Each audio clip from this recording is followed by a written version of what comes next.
favorite trend, the repetition trend. So the really good thing about it is that you can use objects, small objects, cheap objects, something that may not seem really artistic or graphic, and create big art out of a small thing.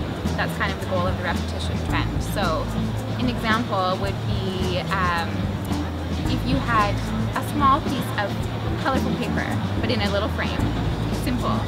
Instead of having one on a wall, you could do a grid of 10, 20, 30 even, to make a huge impact with a relatively small piece of art.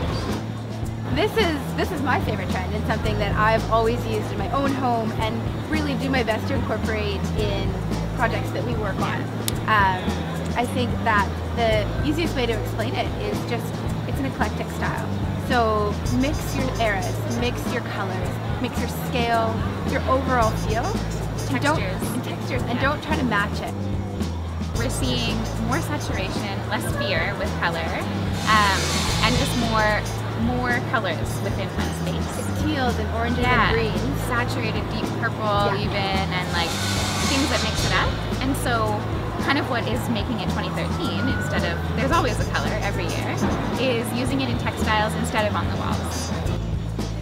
So pulling from sort of those era of colors that we just talked about, kind of the standout one is blue overall. Now that doesn't just mean like indigo or something. I mean, that's everything from like the soft teals right into the navies, even reaching out to the emerald greens, right? Everyone knows the emerald green's a big color for this year, but kind of bringing that through the whole sort of cool spectrum. The whole cool spectrum is what's going to really work. So, and again, this can be done in a lot of different ways. I mean, you know, in one of the images we're going to show you in our presentation, it's this amazing, like it's a room with nothing else very particularly interesting about it, but the wall, they've done an ombre paint from a navy right up to a white on it. It's so you get all the things at once. Like, it looks incredible.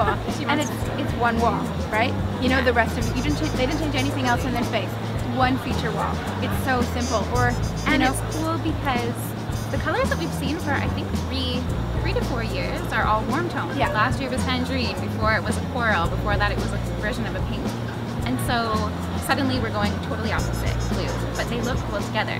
So if you have this awesome blue wall and then maybe something left over from last year that you loved and it was in bright orange, it's perfect.